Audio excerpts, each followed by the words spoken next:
오늘 성경 히브리서 13장, 히브리서 마지막 장을 보겠습니다.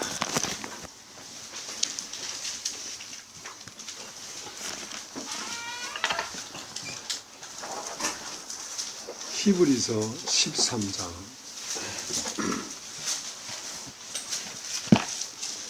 1절서부터 읽겠습니다. 형제 사랑하기를 계속하고 손님 대접하기를 잊지 말라. 이로써 부지 중에 천사들을 대접한 이들이 있었느니라. 자기도 함께 갇힌 것 같이 갇힌 자를 생각하고 자기도 몸을 가졌은즉 학대받는 자를 생각하라. 모든 사람은 혼인을 귀히 여기고 침소를 더럽히지 않게 하라. 음행하는 자들과 간음하는 자들을 하나님이 심판하시리라. 돈을 사랑치 말고 있는 바를 족한 줄로 알라. 그가 친히 말씀하시기를 내가 과연 너희를 버리지 아니하고 과연 너희를 떠나지 아니하리라 하셨느니라. 그러므로 우리가 담대히 가로되 주는 나를 돕는 자시니 내가 무서워 아니하겠노라. 사람이 내게 어찌하리요 하노라. 하나님의 말씀은 너희에게 이르고 하나님의 말씀을 너희에게 이르고 너희를 인도하던 자들을 생각하며 저희 행실의 종말을 주의하고 저희의 믿음을 본받으라. 예수 그리스도는 어제나 오늘이라 영원토록 동일하시니라. 여러 가지 다른 교훈에 끌리지 말라. 마음은 은혜로서 굳게하며 아름답고 식물로서 할 것이 아니니 식물로 말미암아 행한 자는 유익을 얻지 못하였느니라. 우리에게 제단이 있는데 그 위에 있는 제물은 장막에 섬기는 자들이 이 제단에서 먹을 권이 없나니 이는 죄를 위한 짐승의 피는 대제사장이 가지고 성소에 들어가고 그 육체는 영문 밖에서 불사람이니라. 그러므로 예수도 자기 피로써 백성을 거룩케 하려고 성문 밖에서 고난을 받으셨느니라. 그런즉 우리는 그 능력을 지고 영문 밖으로 그에게 나아가자. 우리가 여기는 영구한 도성이 없고 오직 장차 올 것을 찾나니 이러므로 우리가 예수로 말미암아 항상 찬미 제사를 하나님께 드리자. 이는 그 이름을 증거하는 입술의 열매니라. 오늘 오직 선을 행함과 서로 나누어 주기를 잊지 말라. 이 같은 제사는 하나님이 기뻐하시느니라. 너희를 인도하는 자들에게 순종하고 복종하라. 저희는 너희의 영혼을 위하여 경성하기를 자기가 회개할 자인 것 같이 하느니라. 저희로 하여금 즐거움으로 이것을 하게 하고 근심으로 하게 하지 말라. 그렇지 않으면 너희에게 유익이 없느니라. 우리를 위하여 기도하라. 우리가 모든 일에 선하게 행하여 하려 함으로 우리에게 선한 양심이 있는 줄을 확신하노니 내가 더 속히 너희에게 돌아가기를 위하여 너희 기도함을 더욱 원하노라. 양이 큰 목자이신 우리 주 예수를 영원한 언약의 피로 죽은 자 가운데서 이끌어내신 평강의 하나님이 모든 선한 일에 너희를 온전케 하사 자기 뜻을 행하게 하시고 그 앞에 즐거운 것을 예수 그리스도로 말미암아 우리 속에 이루시기를 원하노라. 영광이 그에게 세세 무궁토록 있을지어다. 아멘. 형제들아 내가 너희를 권하노니 권면의 말을 용납하라. 내가 간단히 너에게 썼느니라. 우리 형제 디모데가 놓인 것을 너희가 알라. 그가 속히 오면 내가 저와 함께 가서 너희를 보리라. 너희를 인도하는 자와 및 모든 성도에게 문안하라. 이달리아에서 온 자들도 너에게 문안하느니라. 은혜가 모든 사람에게 있을지어다. 처음 이제 예수를 믿을 때는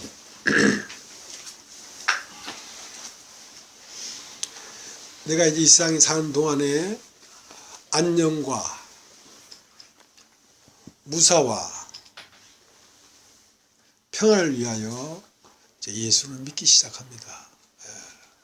그래서 무엇을 먹냐면 평안을 먹고 또 주로 말미암아 풍족해지는 것을 먹고 주로 말미암아 위로를 받는 걸 먹습니다. 그것은 이제 젖을 먹는 것이죠. 그러나 이제 사람이 좀 그리스도의 사람들이 좀 장성하게 되면 무엇을 즐거워하냐면 고난을 즐거워합니다. 고난 받기를 즐거워합니다. 주로 말미암아 모든 걸 잃어버리고 배설물로 여기고 자기 자신의 목숨마저도 주를 위하여 드릴 수 있다면 드려지는 것을 희열로 생각하고 그것을 참 양식으로 생각한단 말이죠. 그렇기 때문에 지금 우리가 히브리서 13장까지 왔는데 이제 그 결말을 얘기하는 것입니다. 13장까지 오기 전에 이미 11장에 이미 모세는 믿음으로 말미암아 바로의 공주의 아들이라 칭함을 버리고 이스라엘 백성과 함께 고난받는 것을 이 땅의 모든 영광보다 더 낮게 여겼다. 아브라함도 이 땅에 있는 그 가나안 땅을 원해서 갔지만 이제 그 가나안까지 가는 동안에 깨우치고 보니까 가나안 땅이 가나안이 아니라 보이지 않는 영적 세계의 새 예루살렘 성, 그 성 가기를 바랐단 말이죠. 그렇게 그 나라로 가기를 그 나라에 가기까지 우리를 성장케 해주는 것이 뭐냐면 부정적인 것들입니다. 부정적인 것들. 부정적인 것이라고 하면 우리의 육체를 가리키는 것이죠. 육체가 있으므로 우리에게 죄를 발견할 수 있고, 육체가 있으므로 우리가 고난을 받을 수 있고, 육체가 있으므로 세상을 떠나고 싶은 것입니다. 육체가 있으므로. 육체는 고난이니까.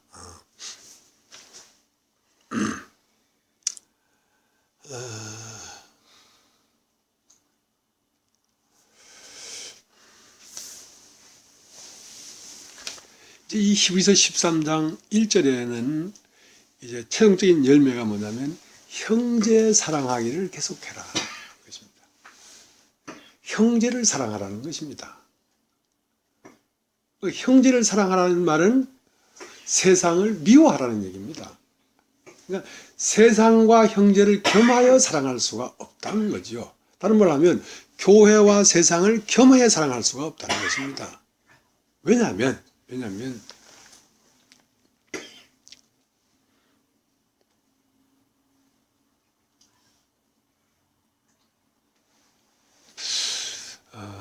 하늘에 우리와 함께 하늘의 부르심을 입은 거룩한 형제들아, 우리의 대지상이신 예수를 깊이 생각하라 할 때에 예수님 뭐라고 했냐면 세상이 너희를 미워하거들랑 너희도 너희보다 먼저 나를 미워한 줄 알라.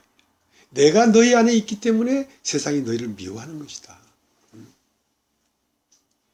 만약에 세상이 너희가 세상의 것이라면 세상이 너희를 사랑할 터이나 너희는 오히려 세상에서 나의 택함을 입은 자인 거로 세상이 너를 미워하느니라 이랬거든. 그러면 우리는 어디 가서 사랑을 입냐는 거죠. 사람의 힘을, 에너지는 사랑에서 나오는데 돈을 사랑하는 것도 에너지가 됩니다. 예.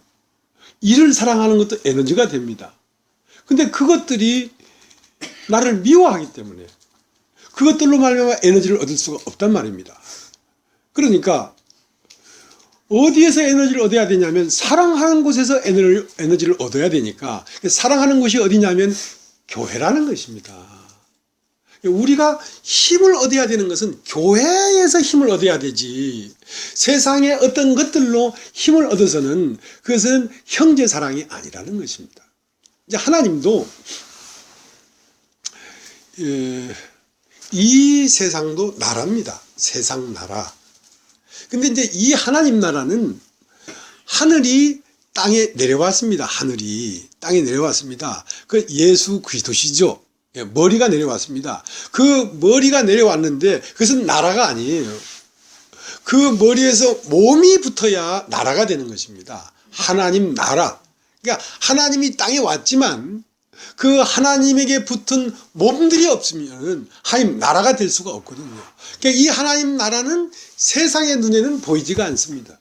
아주 비밀한 곳이에요. 이것이. 이 교회라는 것은 아주 비밀한 곳이라고요. 그러니까 모든 사람들이 교회라고 하는 교회는 세상이 보이지 않습니까? 세상이 그 교회가 보이지 않습니까? 그것은 교회가 아닙니다. 이 교회는 아주 비밀한 것이기 때문에 레지스탕스처럼 프랑스의 저항가들이요, 어디에 저항했냐면 나치들이 독일이 프랑스를 점령했기 때문에 그 독일에서 해방을 받으려고 프랑스에 있는 민간인들이 지하 조직으로 결성해가지고 나치와 함께 대치하고 싸움을 붙었거든요. 근데 그 독일군은 시장 밖으로 나와 있지만 레지스탕스 그 게릴라들은 지하 속에 숨어 있기 때문에 보이지가 않습니다. 근데 이 교회는 뭐냐? 이 적군인 세상 나라에 한복판에 하나님의 나라가 딱 와 있는 거예요. 어떻게 세상을 무너뜨리고 하나님 나라로 환원시키려고 내려왔단 말이죠. 왜냐하면 이 땅에 내려온 용이 옛 뱀인데 하늘에서 있을 곳이 없도록 하나님이 심판을 해버렸어요. 하늘에 거할 곳이 없으므로 땅에 내려왔다 그랬거든. 이게 땅에 내려와서 자기 몸을 풀었는데 그게 뭐냐면 모든 아담의 족속들은 다 용의 수족입니다. 용의 몸이라고요. 그러니까 뭐 예쁜 사람이나 건강한 사람이나 돈 있는 사람이나 사촌이나 팔촌이나 심지어 아들이나 딸이나 그러니까 너희가 부모나 아내나 자식이나 너희 자신까지 미워하지 않냐면 나를 따를 수 없다는 것은 그것들이 겉으로는 아들이고 딸이고 어머니고 아버지지만 실제로 그 속 안에는 그 용이 그 안에 들어가서 이것들을 수족으로 하나님 나라를 대적하고 있는 거예요. 지금요. 이 눈이 띄어져야 되거든. 이 눈이 띄어져야 된다.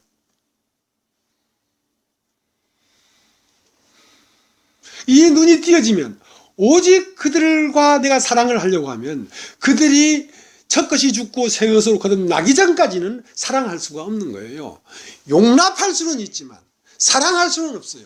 모든 사람과 더불어 화평을 누려라 하는 것은 사랑하라는 게 아닙니다. 좋은 관계로 그냥 이때 사랑할 수는 없어요. 사랑은 형제끼리 사랑이 돼야 되니까.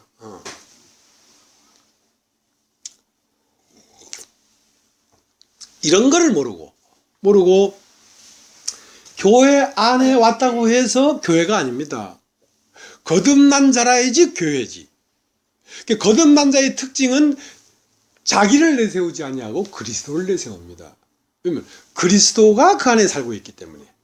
근데 교회 안에 와서 자기 이름을 내세우고 자기의 것을 내놓고 하는 것은 그건 교회의 일원이 아닙니다. 그렇기 때문에 그건 경계해야 되지요. 사랑하라 했다고 무조건 다 끌어안으면 그 교회가 안 된다고요. 교회가.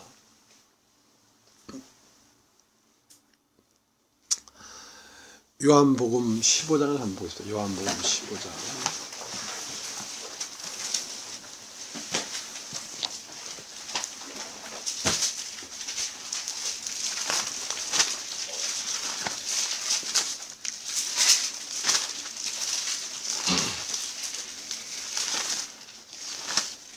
요한복음 15장 17절. 내가 이것을 너희에게 명하면 너희로 서로 사랑하게 함이로다. 세상이 너희를 미워하면 너희보다 먼저 나를 미워한 줄로 알라. 내가 세상에 속하였으면 세상이 자기의 것을 사랑할 터이나 너는 세상에 속한 자가 아니요 도리어 세상에서 나의 택함을 입은 자인 거로 세상이 너희를 미워하느니라. 내가 너희들로 종이 주인보다 더 크지 못한다는 말을 기억하라. 사람들이 나를 핍박하였은즉 너희도 핍박할 터이요 내 말을 지켰은즉 너희 말도 지킬 터이라. 그러니까 항상 지금 하나님과 하나님을 대적하는 용과의 싸움입니다. 지금 우리가 느끼지 못하지만 공중이라는 것은 영적 세계에서는 강하게 싸우고 있다고요.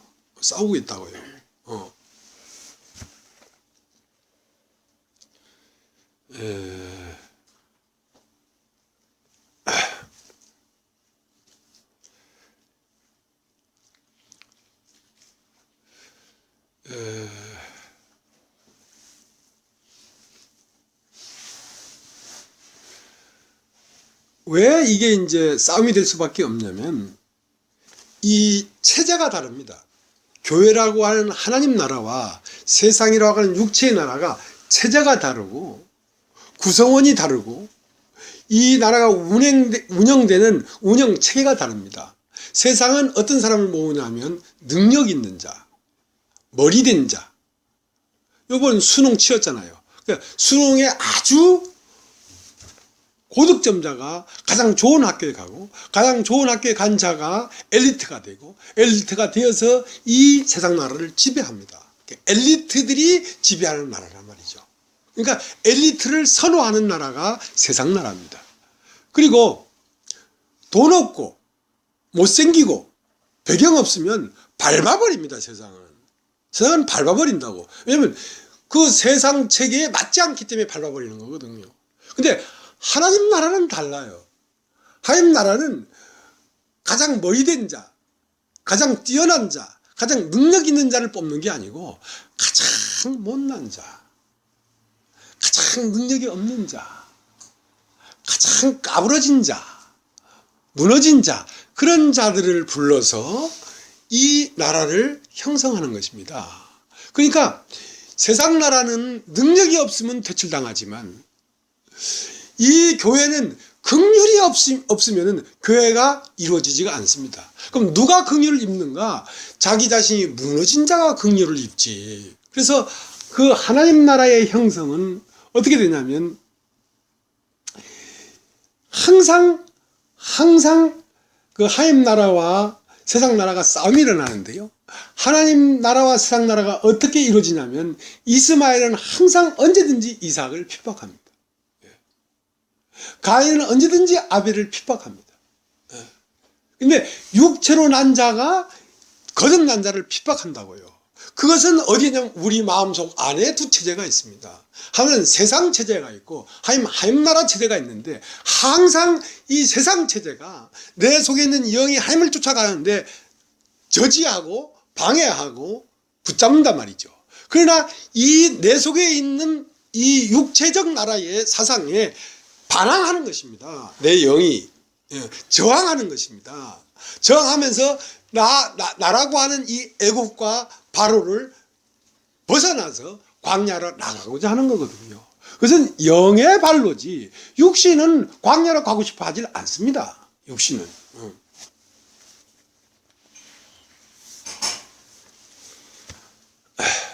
그 세상은 결국 바벨로니아인데요. 바벨로니아는 뭐냐면 자 하늘에까지 대꼭대기를 세워 올려서 우리의 이름이 하늘에 닿게 하자. 그러니까 사람이 하나님이 되겠다는 겁니다. 사람이 모든 권세를 자기가 갖겠다는 거죠. 자 거기에서 탈출한 아브라함으로부터 시작해서 하나님 나라가 시작됩니다. 아브라함으로부터 시작해서. 그래서 아브라함과 같은 사람들로 이루어진 것이 하나님 나라입니다. 그래서 항상 예수님도 그 삭개오에게 가서 삭개오에게 갔는데 삭개오가 예수를 영접했어요. 그러니까 이 사람도 아브라함의 자손이다 이거야. 그러니까 아브라함 자손은 뭐냐면 자기의 이름을 내려놓고 그리스도의 이름 아래 굴복하는 자입니다. 자기의 생각을 하나님 말씀 앞에 굴복하는 자입니다. 이것이 아브라함 자손이에요. 그러니까 아브라함 자손들로 말미암아 하나님 나라가 이루어지는 겁니다.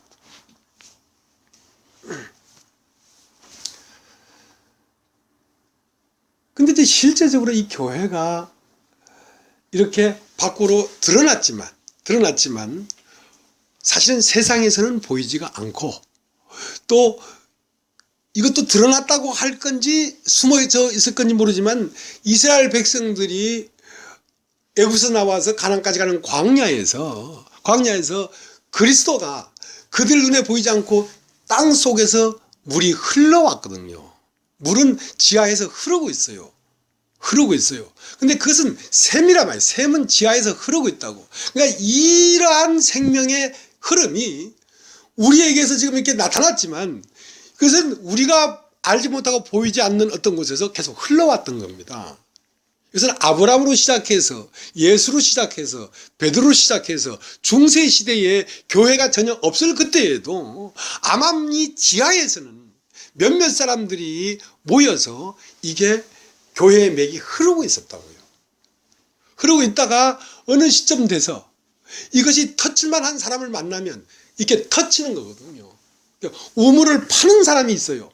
우물을 파면 그 우물에서 영생을 솟아내는 샘이 터진단 말입니다. 샘이 터져가 밖으로 흐르면 강이 되지요. 강이 돼서 흐르다가 다시 이 강바닥이 말라버리고 강바닥 속으로 다시 물이 들어갑니다. 그러면 이거는 그러니까 우리가 볼 때는 우리의 말씀이 밖으로 나왔지만 세상적으로 볼 때는 우리는 지금 숨겨져 있는 사람들입니다. 이것은 지하에 있는 사람들이에요. 얘기해도 모릅니다, 사람들이. 그러니까 공개된 비밀이라고. 예수라고 하는 것이 그렇게 간단한 게 아니란 말이에요. 그게 신비한 존재란 말입니다. 하늘에서 온 자란 말입니다. 하늘에서 온 자가 육신에 있는 자는 그걸 볼 수가 없어요. 볼 수가 없어요. 그러니까 여러분이 여기까지 와서 이 말씀을 듣는다는 자체도 아마 굉장한 일이에요, 지금요. 굉장한 일인데,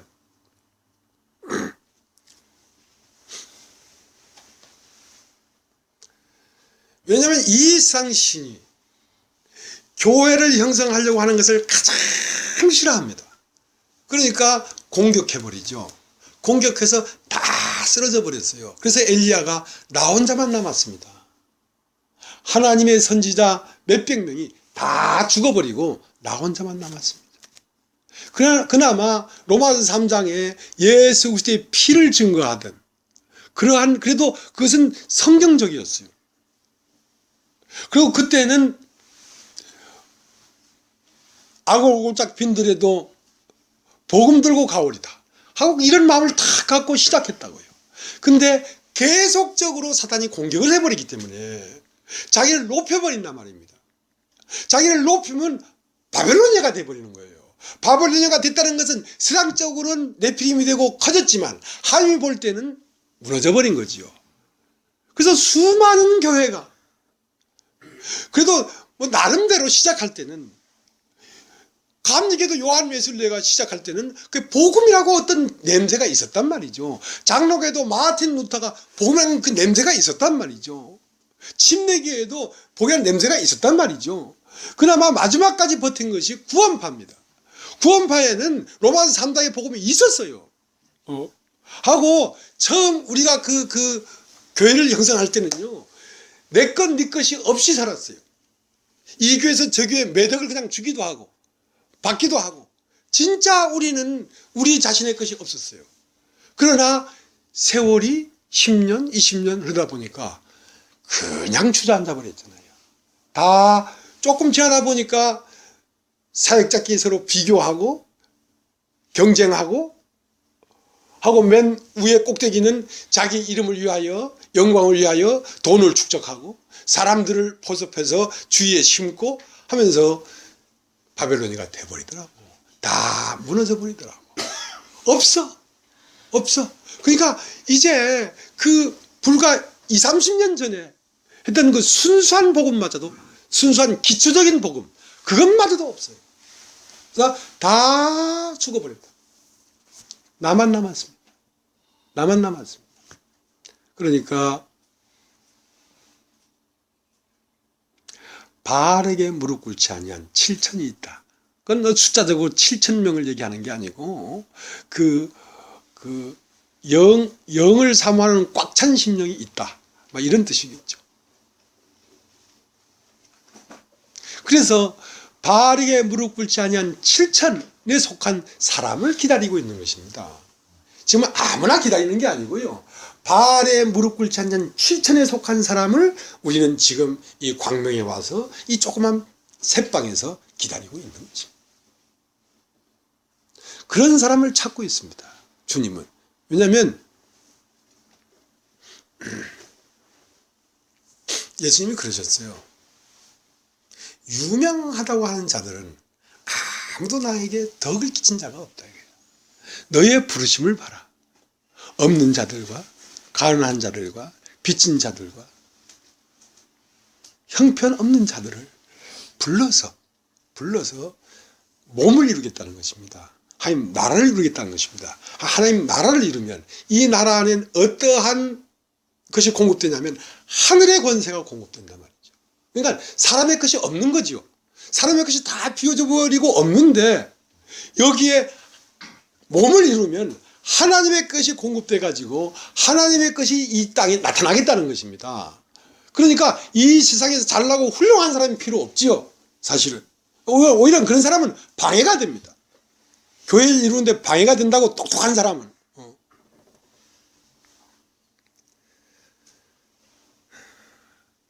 그 히브리서 13장을 다시 가겠습니다. 히브리서 13장 1절. 형제 사랑하기를 계속하고, 형제 사랑하기를 계속하고라는 말은 그리스도와 함께 고난을 받으라는 말과 같습니다. 예. 그 좀 더 읽어보면 형제 중에 감옥에 갇힌 자가 있다. 그럼 너도 감옥에 갇힌 자인 것처럼 그 형제를 돌보라. 어떤 형제는 육체가 있으므로 고난을 받고 있다. 너도 육체가 있지 않느냐. 그 육체를 가지고 육체 때문에 고난을 받는 자를 불쌍히 여기라. 그게 형제 사랑하기를 계속하고라는 말입니다. 그 다음 그 2절의 말이죠. 손님 대접하기를 잊지 말라. 이로써 부지 중에 천사들을 대접한 이들이 있었느니라. 자, 손님 대접하기를 잊지 말라니, 이 손님은 영어 성경에 뭐라 되냐면 나그네입니다. 나그네를 대접해라. 나그네는 뭐냐? 이 땅에 뿌리를 못 내린 사람입니다. 이 땅에 뿌리를 못 내린 사람. 어떤 사람입니까? 발에 무릎 꿇지 않은 사람입니다. 이 땅에 뿌리를 안 내린 사람. 아직 그 속 안에 영이 살아있는 사람.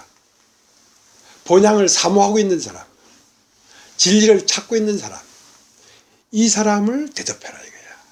아무나 대접하는 게 아니라 나그네를 대접하라. 그렇기 때문에 예수님이 요한복음 4장에 뭐라고 되어 있냐면 유대를 떠나사 갈리로 가실세. 유대를 왜 떠났냐면 유대는 그들이 자기 위치가 있고 직장이 번듯하고 그래도 좋은 아파트 가지고 살고 돈도 좀 있고 권세도 좀 있고 하는 엘리트들이란 말입니다. 그 엘리트들에게 복음을 전했지만 아무도 받아들인 자가 없었습니다. 그 때문에 이 유대를 떠날 수밖에 없었어요. 유대에서 말씀을 전하니까 예수를 사람과 비교했어요. 요한이 세례를 주는 게 더 맞냐, 예수가 세례를 주는 게 더 맞냐 하고 사람과 땅과 하늘을 구분을 못하고 사람과 사람으로 비교를 하니까 그 예수를 하늘에서 온 메시지로 받아들여야 되지, 예수의 말을 사람의 말로 받아들이면 거기에서는 더 이상 하나님 말씀을 전할 수가 없는 것입니다. 그러니까 유대를 떠나버렸어요. 유대를 떠나서 갈릴리로 가실세. 갈릴리는 갈릴리에 무슨 선한 것이 나오겠냐 이거야. 천하고 없고 비루하고 병든 자들이 사는 곳입니다. 그러니까 자기가 비워진 자들이 사는 곳으로 가야 되겠다. 거기 가서 말씀을 전해야 되겠다 하는데 거길 가는 동안에 사마리아로 통행하여야 하겠는지라. 거기로 가는데 사마리아는 꼭 들렸다 가야 되겠다. 왜냐하면 거기에 이 땅에 나그네가 있었어요. 그걸 알고 있었다고요. 여러분, 베드로가요, 그날 아침 밤이 왔도록 수고했어도 잡은 것이 하나도 없는 고기를 하나도 못 잡은 그날 아침이 되기까지를 예수님은 기다리고 있었습니다. 예수님은 베드로를 알고 있었어요. 왜냐하면 그날 저녁인가 그 전날 저녁인가 베드로의 집에 갔거든요. 왜 갔냐면 베드로의 장인이 열병에 앓았기 때문에 베드로 집에 가서 열병을 고쳐줬지만 베드로는 예수에게 관심이 없었습니다. 열병을 고친 거에 관심이 없었어요. 그때 만약에 예수를 보는 눈이 있었다면 주님 저희 집에 오셨습니까? 할 텐데 관심 없고 고기 잡는 데만 관심이 있었습니다. 세상에 먹고 사는 데만 관심이 있었습니다. 그러나 하나님은 그 베드로의 속 중심을 봤어요. 이 사람은 나의 사람이 될 사람이다. 그걸 어떻게 아셨어요? 그래서 베드로가 빈배가 될 때까지를 기다렸어요. 마침 그날 밤이 맞도록 수고했어도 아무것도 얻은 것이 없는 빈배일 때 비로소 베드로를 찾아간 거예요.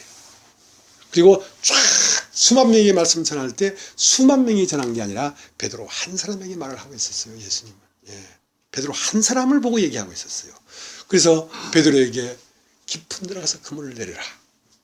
예, 내가 밤낮도록 수고해도 얻은 것이 없지만 말씀에 의지해서 내 그물을 내리겠습니다 하고 말씀이 그 안에 들어가서 살 수 있는 바탕을 본 거예요. 그런 것처럼 예수님은 유대를 떠나서 갈릴리로 가실새 사마리아 성에 왜 통행 거길 꼭 지나가야 되냐면 거기에 수가성 여인이 있는 걸 알았습니다. 남편 6명을 가졌어도 그 남편에게 뿌리를 내릴 수 없는 여자였단 말입니다. 그러니까 나그네지요. 방황하고 있는 거죠. 아직도.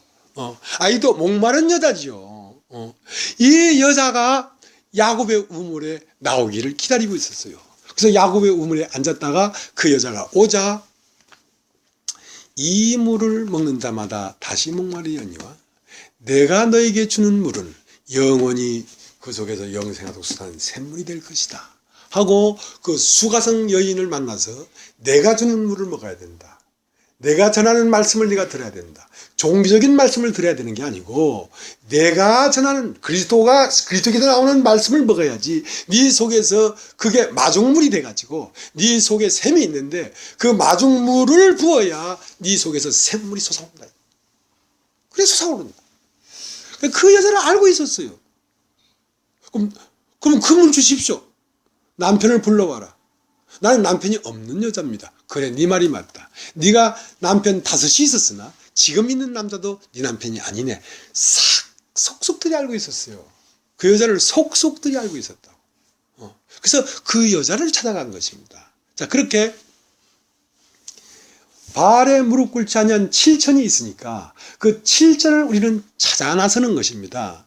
그 하나님이 보내시는 자를 우리는 영접하는 것입니다. 그것이 뭐냐면 100마리 양 중에 소외된 한 마리 양, 떨어져 나간 한 마리 양, 잃어버린 자를 구하러 왔지. 잃어버리지 않은 자는 하나님이 찾지 않으십니다. 잃어버렸다는 것은 뭐냐? 원래 내 호주머니에 있다가 어느 날 쑥 빠져버렸어. 시계가 보석, 반지가 빠져버렸어. 그러면 내 속에 있었던 걸 찾는 거거든요. 잃어버린 자는 뭐냐? 하나님 안에 있었어. 하나님 안에 있었는데 그걸 땅에다가 뿌렸어. 뿌렸는데 싹이 안 나오니까 잃어버렸지. 싹이 나오면 내가 뿌린 게 여기 있구나 하고 그걸 찾을 텐데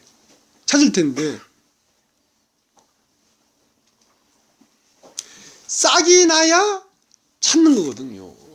사람들 속 안에 뭐가 있냐면 하나님으로부터 부음받은 생기가 있습니다. 하늘로부터 온 자가 있단 말입니다. 하늘로부터 온 자를 언제 찾냐면 그건 잃어버렸어요. 땅에다 뿌렸는데 새싹이 안 나니까 어디에 있는지를 모르는 거죠. 근데 말씀을 전해보는 거야. 말씀을 전해보면 그 싹이 반응을 한단 말이죠. 하나님 말씀이 이렇구나 저렇구나 하고 반응하기 시작한단 말입니다. 그 반응하는 생명, 그거를 찾으러 왔다고. 그거를 찾으러 왔다.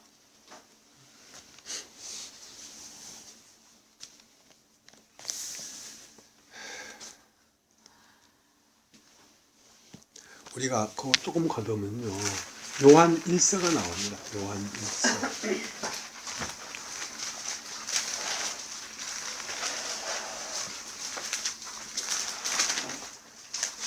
요한 1서 15장 18절.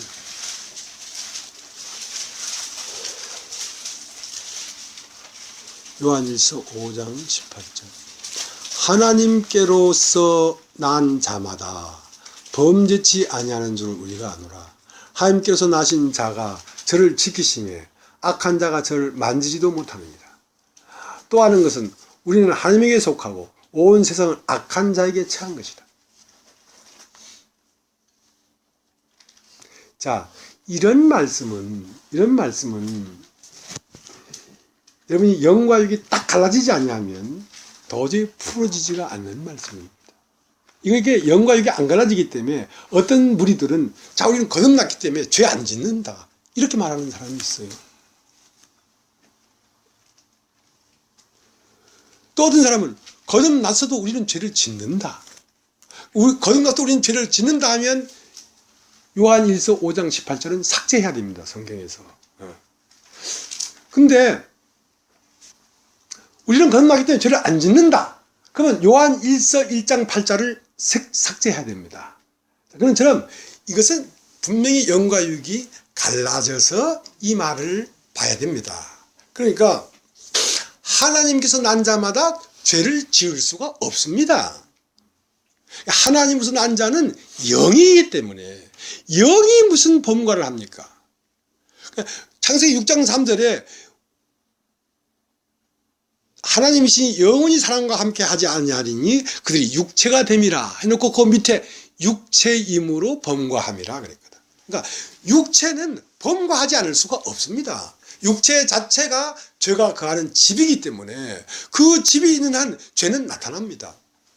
그 다음에 죄를 안 짓는 것은 거듭난 자가 죄를 안 짓는 것이지 거듭나지 않은 처음 난 자는 죄를 짓지요. 그러니까 내 안에 거듭난 자가 있고 처음부터 난 자가 둘이 있는 거예요. 둘이 있는 거예요. 그러니까 요한 1서에는 뭐라고 됐냐면 너희가 범죄하지 아니하였다 하면 거짓말하는 자요. 너희가 너희 죄를 자백하면 하나님은 미쁘시고 의로우사 너희의 모든 불에서 너를 깨끗게 하실 것이요 너 모든 불에서 깨끗게 하실 것이요 하는 말은 내 안에 있는 육체와 영을 더 확고하게 분리시켜 준다는 것입니다. 그러니까 내 안에 죄성이 없다고 한다면 거짓말하는 거란 말이죠. 왜냐면 육체가 아직 있기 때문에 너희도 몸이 있는 자인즉 몸으로 말미암아 고난받는 자를 긍휼히 여기란 말이지. 너도 몸이 있지 않느냐 말이야. 그 때문에 너에게 죄성이 있지 않느냐 말이야. 그러니까 그것은 나의 존재가 아니고 죽은 존재란 말이야. 그것은 나와 상관할 것이 없는 거란 말입니다. 그러니까 영과 육이 딱 분리가 되어버리면 죄를 짓는 육체와 하나님과 하나 된 영과 상관할 것이 없는 거란 말입니다. 그 때문에 그리스도 예수 아는 자는 결코 정죄함이 없나니 이는 생명의 성령의 법이 죄와 사방의 법에서 너를 해방했단 말이야. 해방시켰다는 것은 죄가 없어졌다는 것이 아니라 관계가 없다는 것입니다. 일본에게서 우리가 해방받았지 않습니까? 그러니까 일본에서 어떤 정치를 하고 어떤 행정을 펴든 우리하고 무슨 상관이 있습니까? 우리가 일본과 상관이 없게 되어버렸단 말입니다. 그럼 일본이 없어졌습니까? 없어지지 않았지만 우리나라하고는 상관이 없는 거지요. 자, 그렇게 됐을 때 우리는 자유자라는 말은 육체에 얽매지 않냐고 언제든지 하나님 앞에 갈 수 있도록 만들어 놨단 말입니다. 자, 이것을 거듭났다 하는 것입니다. 거듭난 자라고 하는 것입니다. 그런데 이제 19절 또 아는 것은 우리는 하나님께 속하고 온 세상은 악한 자 안에 처한 것이라. 그러니까 이 온 세상은 악한 자 안에 처해 있는 거라니까.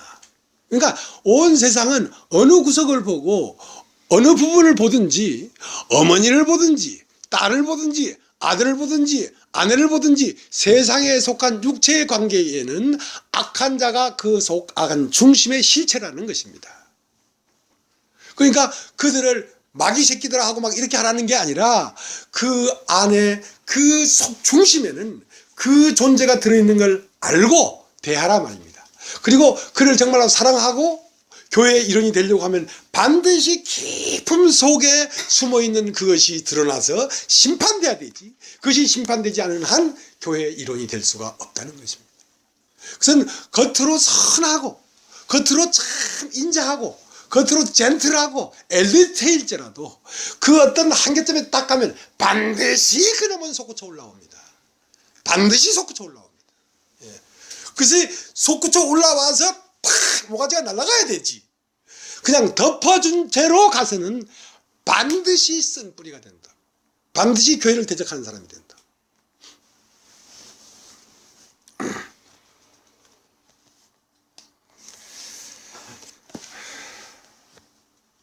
그 때문에 우리의 시민권은 하늘에 있다.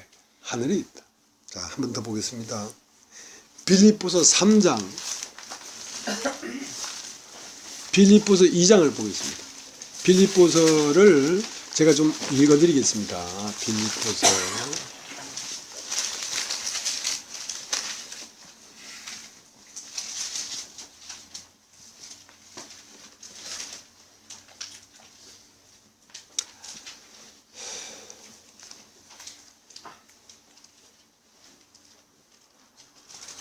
3장 20절을 보겠습니다.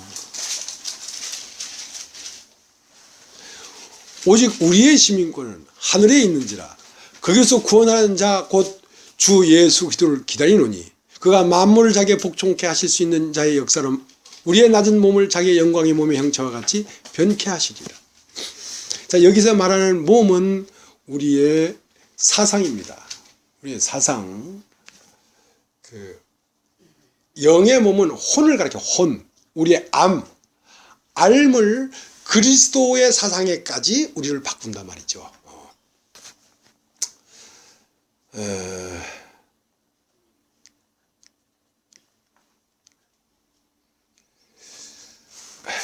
우리의 시민권은 하늘에 있다. 하늘에 있다. 그럼 우리는 지금 하늘에서 내려온 자들로 말미암아 형성된 다른 나라입니다. 세상 나라 속 안에 있는 하늘의 대사관입니다. 여기가 대사관입니다.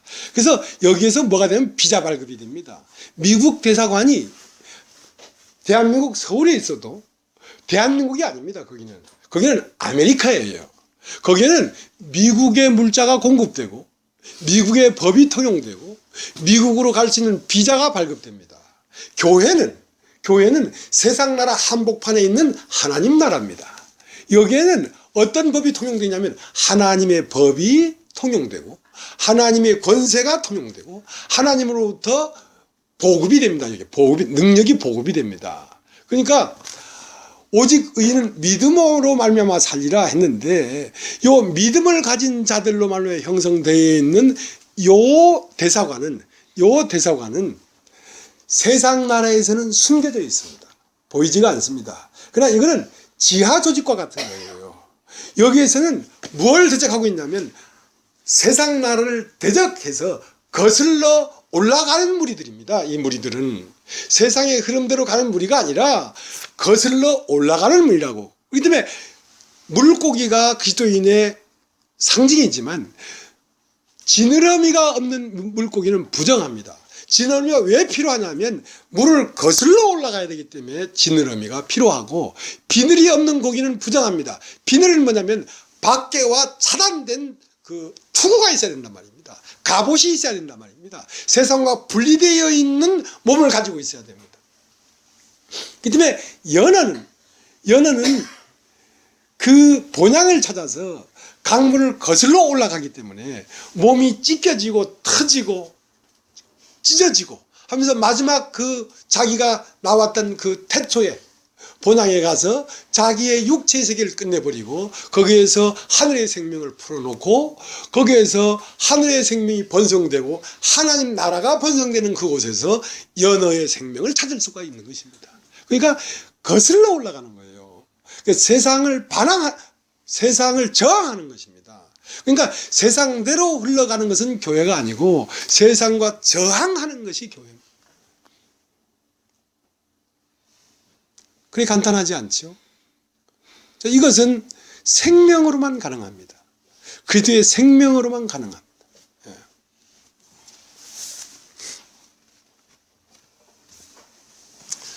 그래서 이제 싸움이 시작됐습니다. 여러분은 어떻게 부름받았냐면 하늘의 군사로 부름받았습니다. 군사는 왜 군사가 됩니까? 싸우려고 군사가 되는 것입니다. 싸우려고.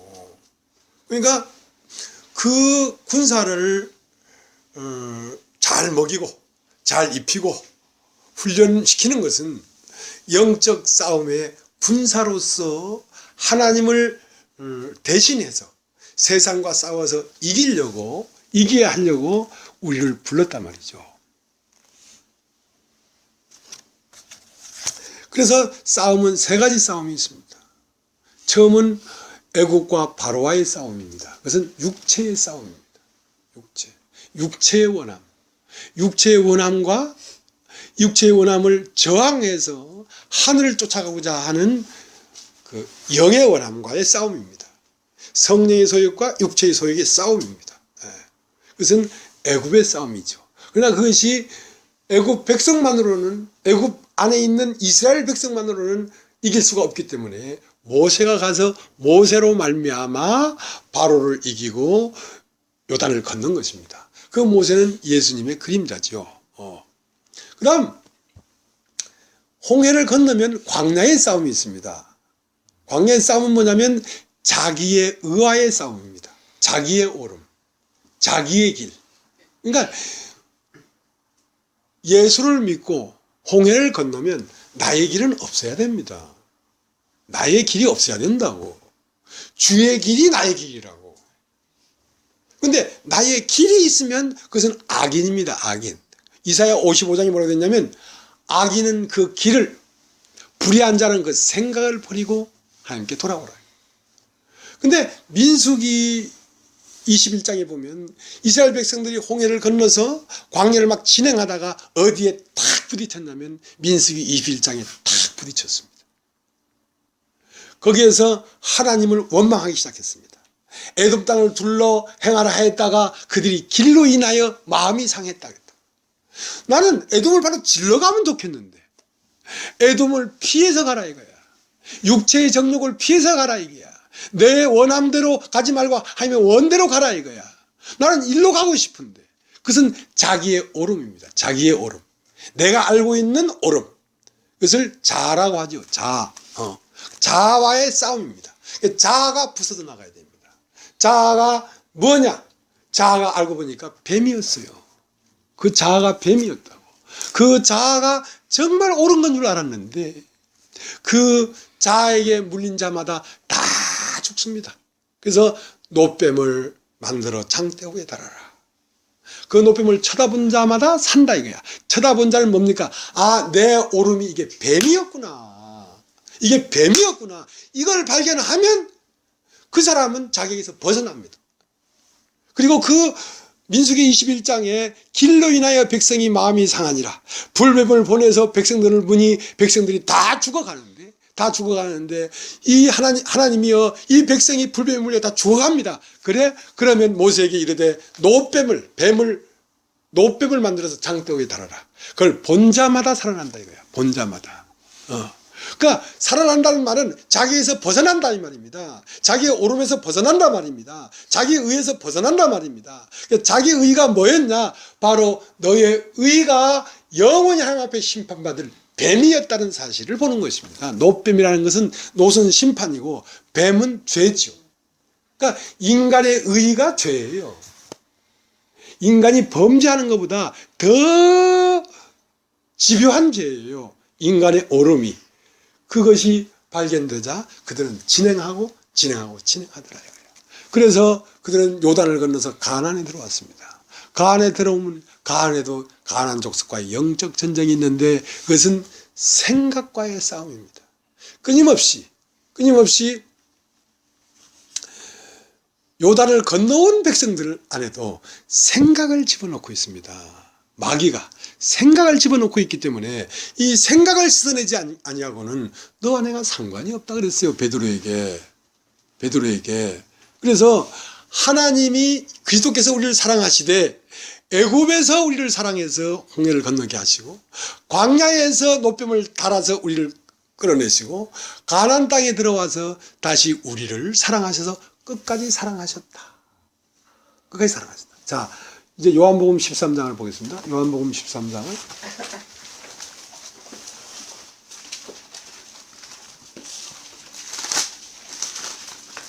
요한복음 13장.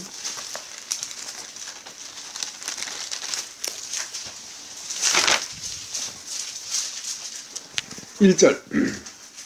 유월절 전에 예수께서 자기가 세상을 떠나 아버지께로 돌아가실 때가 이른 줄 아시고 세상에 있는 자기 사람들을 사랑하시되 끝까지 사랑하시니라.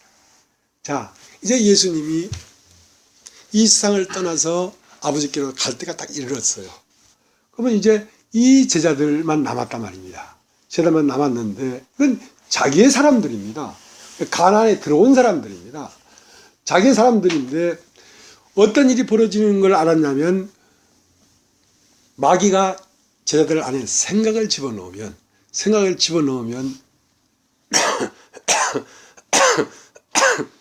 그 생각에 막혀서 예수님이 그들을 통해 나타날 수 없다는 사실을 알았어요.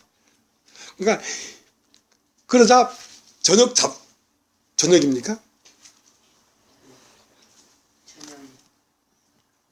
저녁 먹는 중 예수는 아버지께서 모든 것을 자기 손에 맡기신 것과 또 자기가 하나님께로부터 오셨다가 하나님께로 돌아갈 걸 아시고 저녁 사시던 자리에서 일어나 겉옷을 벗고 수건을 가져다가 허리에 두르고 이에 대하여 물을 담아 제자들의 발을 씻기시고 그 두르신 수건으로 씻기를 시작해요.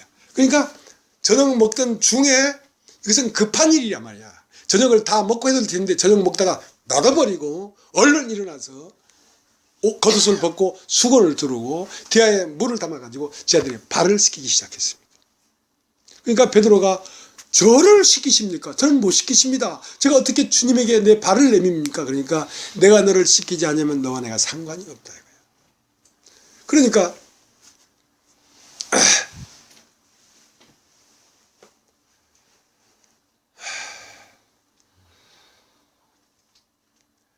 그러면서 하시는 말씀이 너희도 서로 사랑하라. 내가 너희에게 이렇게 사랑한 것 같이 너희도 서로 사랑하라. 라는 말은 너희도 서로 교제를 통해서 마귀가 주는 생각이 들어오는데 그 생각을 씻겨줘라. 그러니까 서로 그렇게 씻겨줘라. 그것이 뭐냐면 형제 사랑하기를 계속해라는 말입니다. 그런데 교회 안에서 생각이 들어온 이 생각을 내놓고 난 이런 생각이 들었다. 난 이런 마음이 든다 하고 내놓고 서로 교제를 통해서 그걸 씻기지 않냐면 예수님과 상관이 없다는 것입니다. 상관이 없다는 것입니다. 오늘 그 히브리서 13장 1절이나 요한복음 13장 1절이나 같은 말입니다. 왜냐하면 마귀가 가룟 유다에게 예수를 팔려는 생각을 집어넣었단 말이야. 생각을 집어넣었단 말이야. 그 생각을 집어넣었는데 온몸이 모욕한 자는 그 생각이 씻겨져 나가지만 모욕하지 않은 자는 생각이 씻겨져 나가지 않아요. 교회 안에서 어떤 문제가 있어서 이렇게 교제를 하면 자기 생각이 씻겨져 나가는 지체는 모욕한 자입니다. 이것은 예수 그리스도의 피로 말미암아 거듭난 자라고. 거듭난 자일지라도 발이 더러워지니까 발을 씻겨야 된다고. 생각이 잡히니까. 그러니까 서로 씻겨주라. 서로 씻겨주라.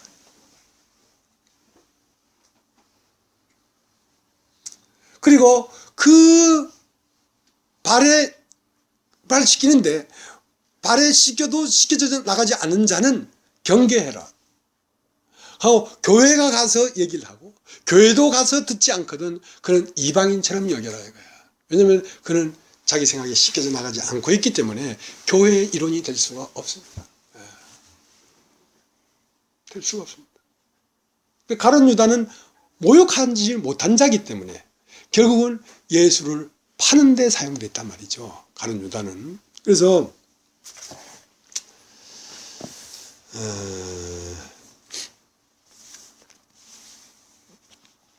그 히브리서를 또 가겠습니다. 히브리서 12장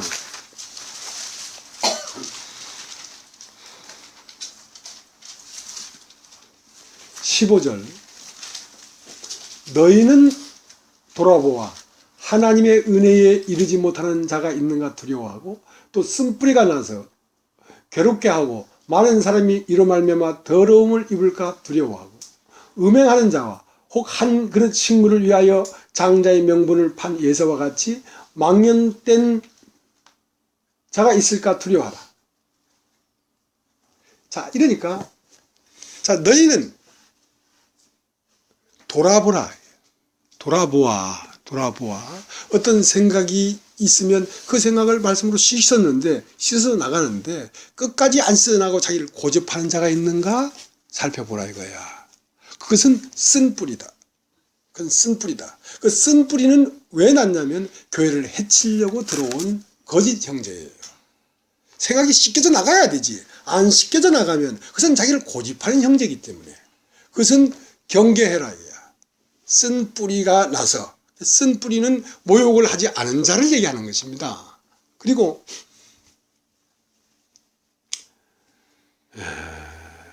이 성경은 우리의 심령을 얘기하는 것입니다.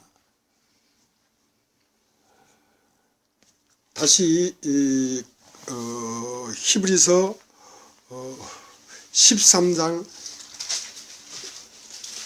4절을 보겠습니다. 13장 4절.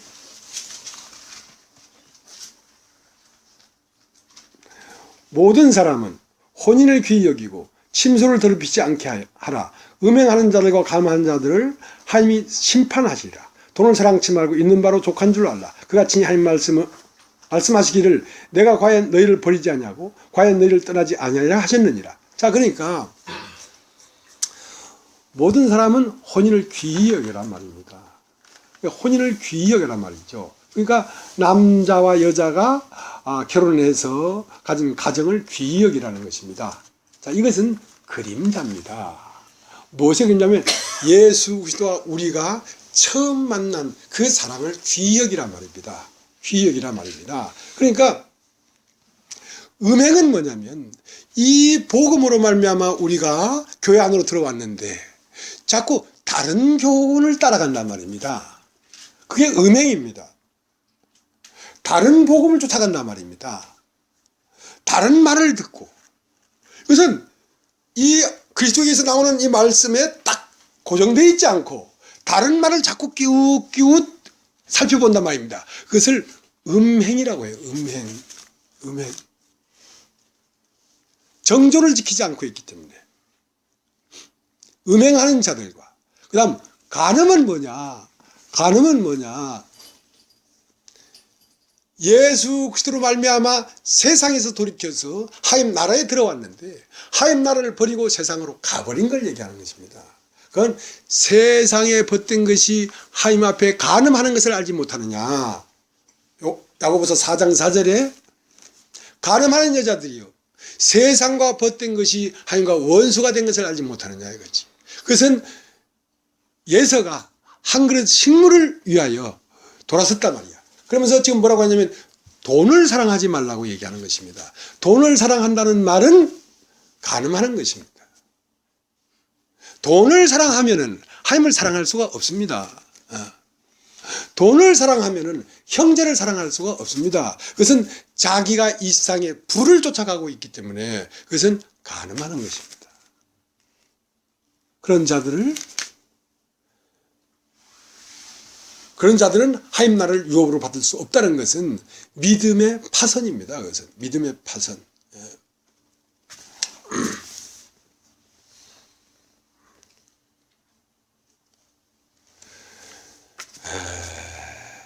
그렇기 때문에 이제 히브리서 13장으로 말미암아 히브리서를 마감하는 말을 하고 있는 것입니다. 지금 히브리서를 마감하는 말을 하고 있는데요. 13장 10절 읽겠습니다. 13장 10절. 우리에게 제단이 있는데 그 위에 있는 제물은 장막에 섬기는 자들이 제단에서 먹을 권이 없나니 이는 죄를 위한 짐승이 피는 대상이 가지고 성소에 들어가고 그 육체는 영문 밖에서 불사름이니라. 자, 그러니까 이제 마지막 말을 하고 있는데요. 무슨 말을 하고 있냐면 너희의 영혼은 지성소 안으로 들어간다. 너의 영혼은 하나님을 누려라. 마음껏 하나님을 누려라. 그러나 육체는 영문 밖에서 고난을 받아야 된다. 육체는 그리스도의 남은 고난을 받아야 되고 너의 영혼은 하나님 나라 안에서 하나님을 누리고 풍성하게 누리지만 너의 육체의 안일과 육체의 쾌락과 이것을 누리는 것은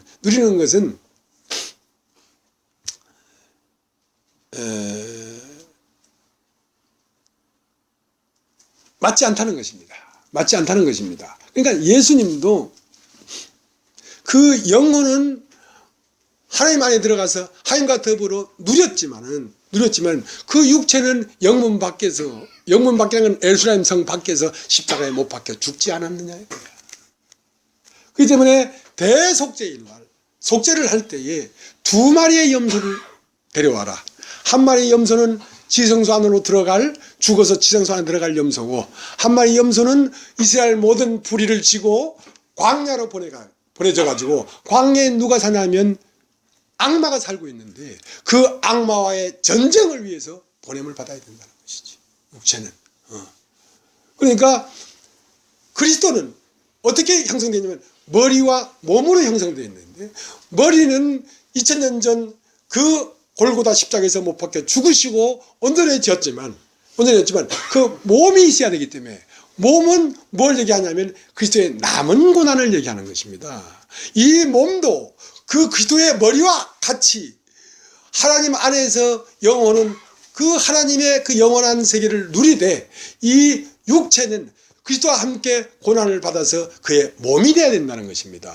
그렇기 때문에 한 마리의 염소는 죽어서 지성소 안에 들어갔지만 그 한 마리 남겨진 염소는 그대의 모든 불의를 지고 어디로 가야 되냐면 아세살, 저 광야로 가야 된다는 것입니다. 광야에 누가 살고 있습니까? 마귀가 살고 있는데, 마귀와의 전쟁에서 교회가 이겨야 된다는 거예요. 그래야 하나님 나라가 완전해진다는 것입니다.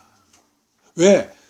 이 그리스도의 몸들도, 그리스도의 지체들도 그리스도와 똑같은 강도로, 그리스도와 똑같은 성분으로, 그게 한 몸이 돼야 되지. 몸은, 머리는 사자인데 몸은 올챙이라. 그러면 이건 사자가 용맹스러운 왕이 될 수가 없지. 머리가 사자면 몸도 사자라야지.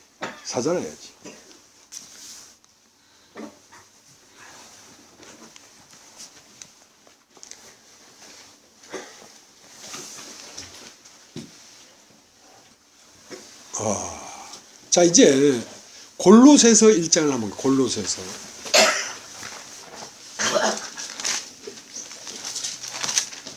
기침을 막 해버리세요. 괜찮습니다. 골로새 1장 24절.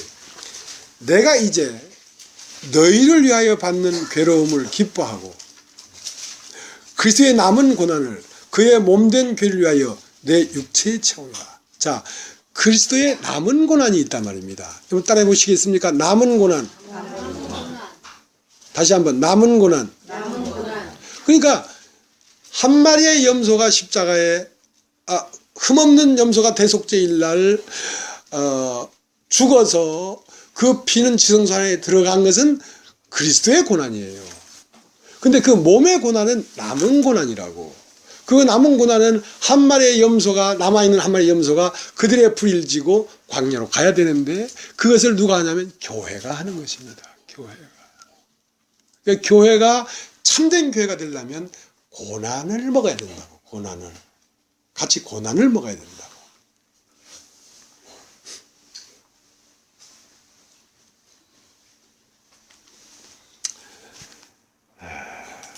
자, 그래서 고린도전서 15장을 다시 보겠습니다. 고린도전서 15장을. 고린도 15장을 제가 그냥 읽겠습니다.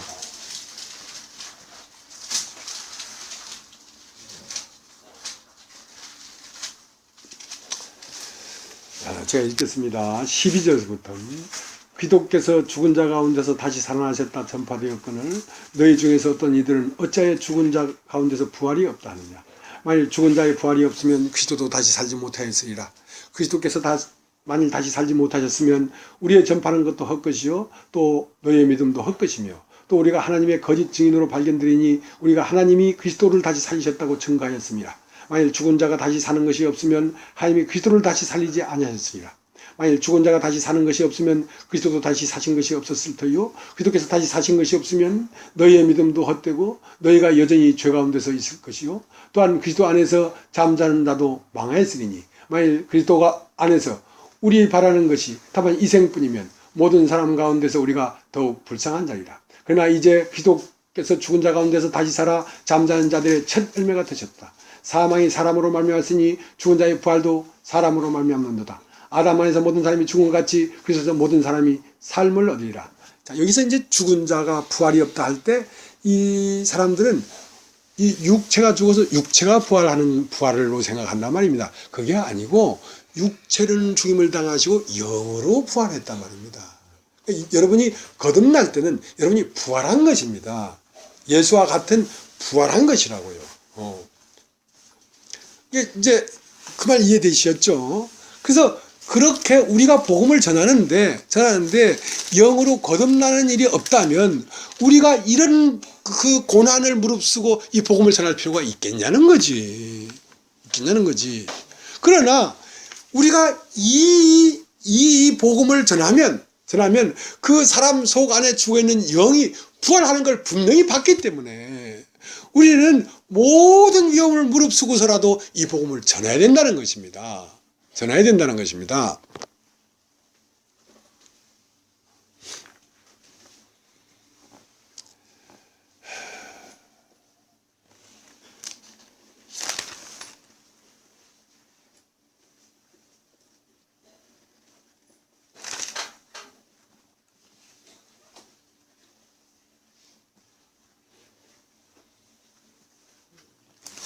어, 29절 만일 죽은 자들이 도무지 다시 살지 못하면 죽은 자들을 위하여 세례를 받는 자들이 무엇을 하겠느냐? 어찌하여 죄를 위하여 세례를 받느냐? 또 어찌하여 우리가 때마다 위험을 무릅쓰며 형제들아 내가 그리스도 예수 우리 주 안에서 가진 바 너에게 대한 나의 자랑을 두고 단언하니 나는 날마다 죽노라.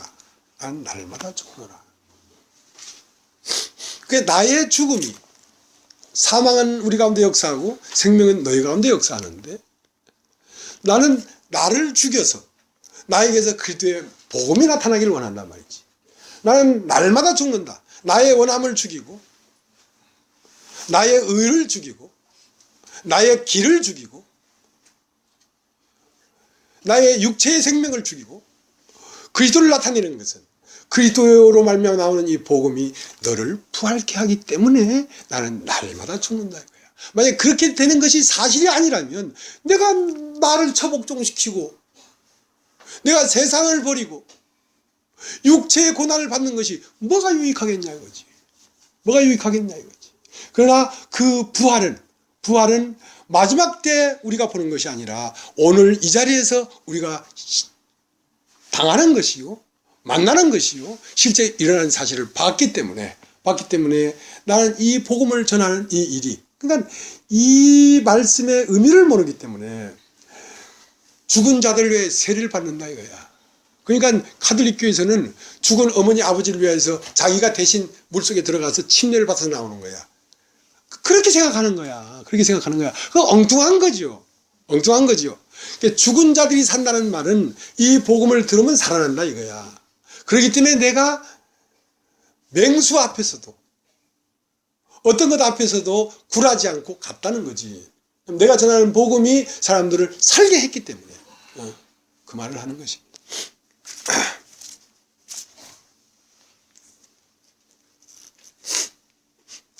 그렇죠. 이 항암약이 날마다 더 독해지는가? 이제 코피가 나오고 그러네.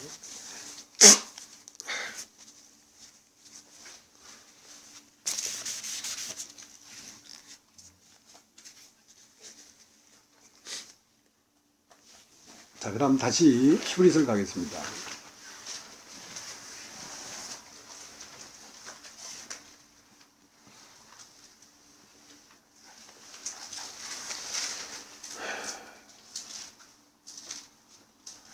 (8절) 예수 그리스도는 어제나 오늘나 영원토록 동일하니라. 여러 가지 다른 교훈에 끌리지 말라. 여러 가지 다른 교훈에 끌리는 것을 음행한다고 하는 것입니다. 여러 가지 다른 어지러운 복음에 끌리지 말란 말이죠. 마음은 은혜로서 국회함이 아름답고 식물로서 한 것이 아니니 식물로 말미암아 행한 자는 유익을 얻지 못하느니라. 식물로 한다는 말은 세상을 사랑해서 세상으로 갔다 이 말입니다. 예.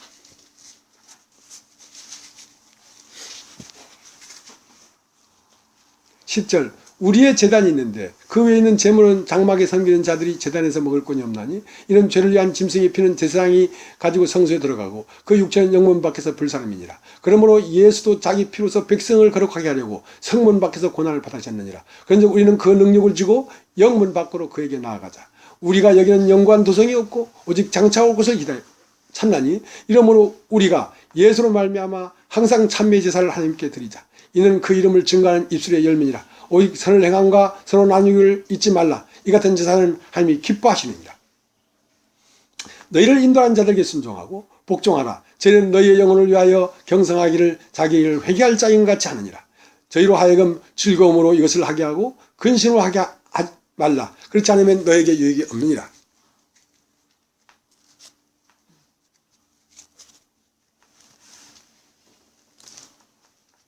7절 13장 7절 하나님의 말씀을 너에게 이루고 너희를 인도하는 자들을 생각하며 저희 행실의 종말을 죄하보고 저희의 믿음을 본받으라. 자, 이제 이 히브리서 13장이 올 때까지는 어디를 거쳐왔냐면 히브리서 11장을 거쳐왔는데요. 히브리서 11장에서 믿음을 가진 자들이 어떻게 살다 죽었는지를 우리가 보았습니다. 자, 그것을 본받으라는 것입니다. 그것을 본받으라. 토굴에 갇히는 것을 두려워하지 말고 톱으로 켜는 것을 두려워하지 말고 그들을 본받으라 하고, 그렇게 하는 자들과 그렇게 하지 못했을지라도 그렇게 하는 자들과 마음을 같이 해라 이거야. 그것은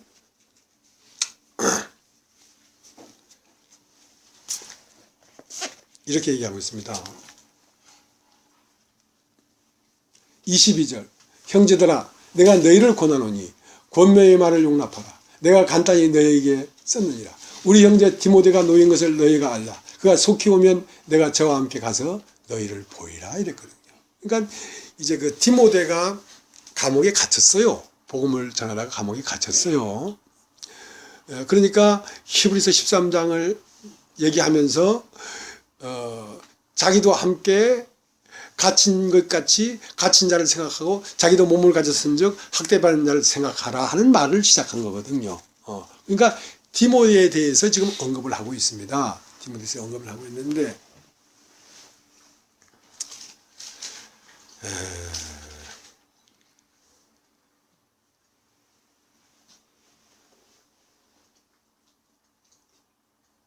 그 빌립보서를 우리가 봐야 되겠습니다. 빌립보서 2장을 보겠습니다. 빌립보서 2장. 여러분 이제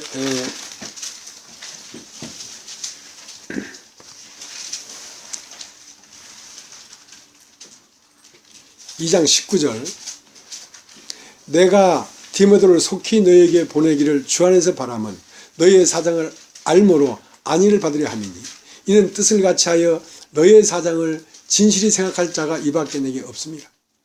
제가 다 자기를 구하고 그리스도 예수 일을 구하지 아니하되 디모데의 연단을 너희가 아나니 자식이 아비에게 한같이 나와 함께 복음을 위하여 수고하였느니라. 그러므로 내가 이 일이 어떻게 될 것을 보아서 곧 이 사람을 보내기를 바라고 나도 속히 가기를 주 안에서 확신하노라.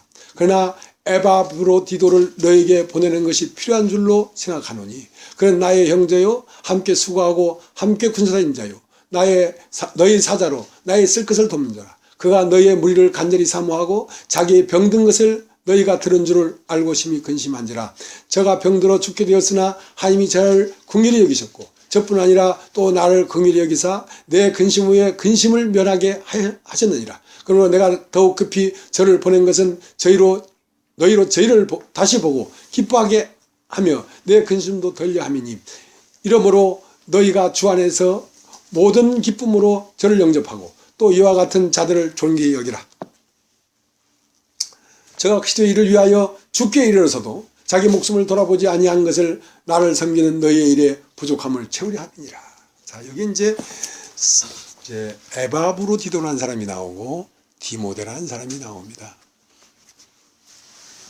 이제 디모데는 이제 바울과 똑같이 고난을 받고 함께 오게도 가고 하는 형제인데 이 사람이 그 전령으로 사용을 했습니다. 바울이. 근데 이제 여기 에바브로디도가 나오는데 에바브로디도는 빌립보 교회에서 뽑혀가지고 바울에게 보내진 사람입니다.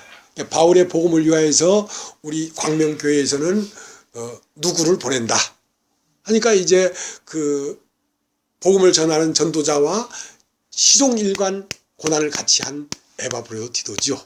근데 그 에바브로디도가 병이 들었어요. 병이 들어서 죽게 돼 버렸어요. 그 병이 들어서 죽게 된 것을 어디가 알았냐면 빌립보 교회 형제들이 안 거예요. 자, 우리의 형제 에바브로디도가 바울과 함께 복음을 전하다가 병들고 죽게 되었다 하는 것을 빌립보 교회 형제들이 알았다는 것만으로 에바브로디도가 애통하는 거예요. 왜? 내가 아픈 것 때문에 빌립보 교회 형제들이 근심하고 있는 것이 근심이 되는 거예요. 내가 죽는 것은 별거 아닌데 내가 죽는 것에 대하여 빌립보 형제들이 근심하는 것이 근심이 됐단 말입니다. 근심이 됐단 말입니다.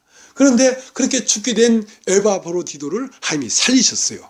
살리니까 이 바울의 마음에도 근심 위에 근심이 있었는데 바울의 근심이 확 달아난 것이죠. 왜냐하면 그게 한 몸이기 때문에 그런 마음이 되는 거라면 한 몸이기 때문에.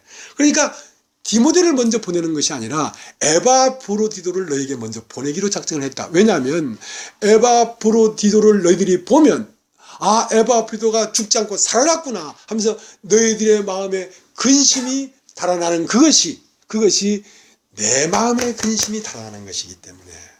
그러니까 여러분 디모데와 에바브로디도와 바울과 그 빌립보 교회의 형제자매들과 이게 구분할 수 없도록 한 몸이라는 걸 여러분 느낄 수 있지 않겠습니까? 한 몸이라는 걸. 자, 이렇게 사랑했단 말입니다. 이렇게 사랑하는 것이 교회예요. 그러니까 갇힌 자들이 있는데 너희가 갇힌 것처럼 갇힌 자를 생각해라. 어떤 몸을 가져서 몸이 있기 때문에 병들고 힘들어 한다면 너희가 병들고 힘들어 하는 것처럼 생각해라 이거야. 자, 이것이 형제의 사랑입니다. 이게 속이 깊은 사랑이죠, 이게. 굳이 말로 하지 않지만 아주 속 깊은 사랑이 보이지 않습니까? 그건 자기를 생각하는 게 아니란 말입니다. 남을 나보다 낫게 여기고. 이것이 사랑이에요. 자의 유익을 구치 아니하고. 그러니까 서로 사랑하라 할 때에 이런 사랑을 하라는 것입니다. 고린도서 13장 사랑은 자기 유익을 구치 아니하고 남을 나보다 낫게 여기고 하는 그 사랑을 하라는 것입니다. 이게 그 가치 없는 사랑을 하지 말고 가벼운 사랑을 하지 말고 속 깊은 사랑을 하라는 것입니다. 자, 이런 사랑을 하는 사람이 어떻게 교회를 버리고 세상으로 갈 수가 있겠습니까? 이런 사랑을 하는 사람. 이것이 교회예요. 겉의 사랑이 아니란 말입니다. 그래서 우리는 얼마나 겉에 있는 사람인가를 여러분이 발견해야 됩니다. 야, 우리는 너무나 겉에 있는 사람들이구나. 나의 입장만을 생각하는 사람들이구나. 여러분이 그걸 발견해야 됩니다. 그리고 우리는 피차 뜨겁게 사랑해야 됩니다. 너희가 너희에게 생명을 주느니 너희가 서로 사랑하라. 뜨거운 사랑을 해야 된다. 오늘 여기까지 하겠습니다.